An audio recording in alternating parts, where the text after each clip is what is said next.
글로벌 외신센터입니다. 일단은 오늘 경제 지표들이 몇 가지 발표된 게 있어서 김민아 캐스터와 함께 외신 통해서 지켜보겠습니다. 안녕하세요. 안녕하세요. 네, 저희 첫 번째 지표로는 미국의 8월 소매 판매가 좀 증가했다고 하는데 확실히 소비 시장이 미국에서는 또 긍정적인 뉴스가 아닐까 이런 생각도 했었거든요. 어떤 소식이죠? 네, 로이터 통신 보도 내용입니다. US retail sales unexpectedly rise, but inflation hampering spending. 네, 이번에 소매 판매 지표는 긍정적으로 나왔는데 어떤 수치를 기록했는지 바로 살펴보겠습니다. 미국 상무부에 따르면 미국의 8월 소매 판매는 전월보다 0.3% 늘어났습니다. 경기 우려 속에서도 소비자들의 소비가 많아진 것이라는 분석이 나오고 있는데요. 전 블룸버그 통신이 집계했던 전문가 전망치는 0.1% 감소였지만 그것과 다르게 0.3% 정도 증가하는 수치를 나타냈습니다.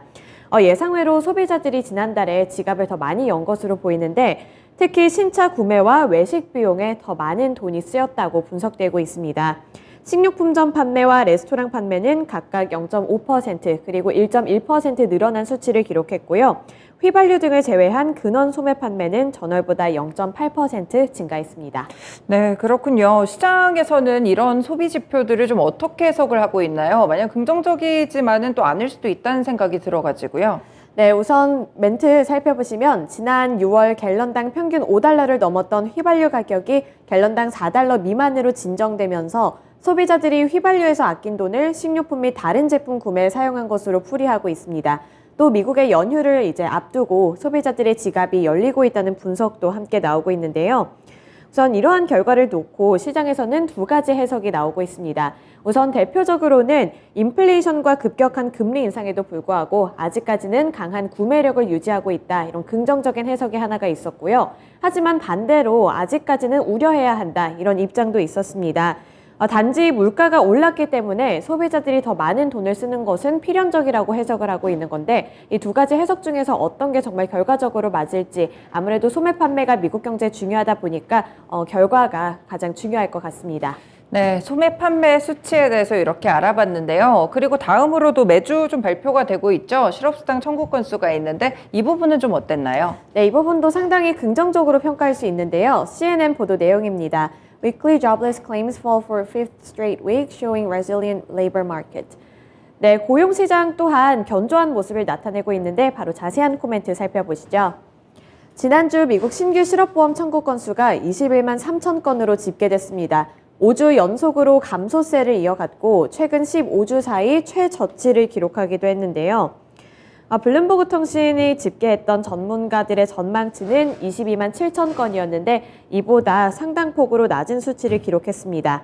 그리고 최소 2주 연속으로 실업수당을 청구하는 계속 실업수당 청구 건수 같은 경우 140만 건으로 2천 건 정도 증가를 했는데요. 이렇게 소폭 증가하기는 했지만 역사적으로 봤을 때는 이 또한 가장 낮은 수치라는 점에서 의미를 갖고 있습니다. 이 실업수당 청구 건수가 낮은 수준에 머물고 있다는 것은 경기 불확실성에도 불구하고 고용시장 역시 견조한 모습을 나타내고 있다 이렇게 해석을 하고 있기 때문에요. 이런 부분에서 의미를 갖고 있다고 볼 수 있습니다. 네, 아직까지는 좀 고용시장이 탄탄한 모습으로 현재 매주 좀 관측이 되고 있습니다. 이런 부분들이 좀 어떤 의미를 갖게 될지는 잠시 후에 분석을 해보겠습니다.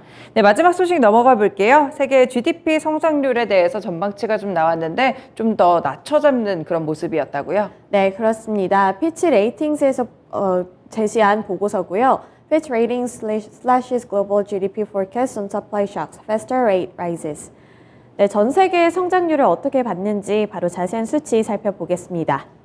국제신용평가사 피치가 세계 경제 성장률 전망치를 하향 조정했습니다.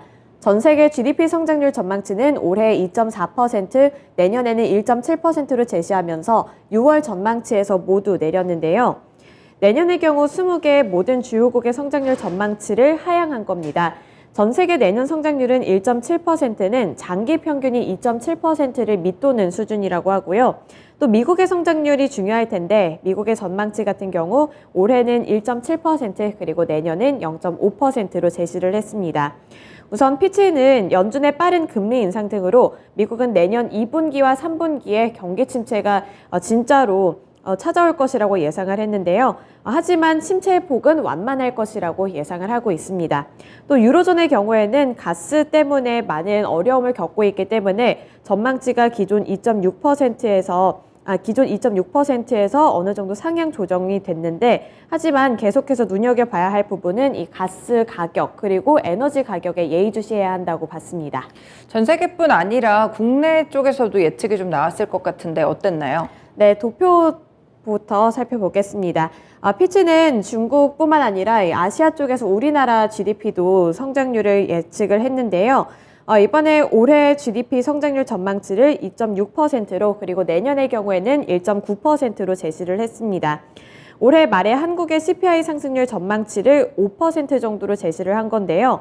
내년 말쯤에는 이게 1.5%로 둔화될 것이라고 봤습니다. 또 피치 쪽에서는 한국은행이 올해 말까지 기준금리를 25bp 추가로 인상하면서 2023년까지는 이를 유지하다가 2024년부터는 인하에 나설 것으로 예상을 하고 있는 만큼 우리나라 같은 경우에도 성장 전망치가 잠깐은 낮아질 수 있지만 전체적으로 봤을 때는 오를 가능성이 있다고 제시했습니다. 네, GDP 성장률 같은 경우에는 또 경기 침체의 그런 어떤 지표로도 활용이 될 수 있기 때문에 과연 세계적으로 그리고 우리나라까지 어떻게 좀 변화를 될지 추가적인 전망치들이 있다면 함께 또 제시를 해드리겠습니다. 이렇게 세 가지 소식들 김민아 캐스터와 함께 봤습니다. 고맙습니다. 지금까지 글로벌 외신센터였습니다.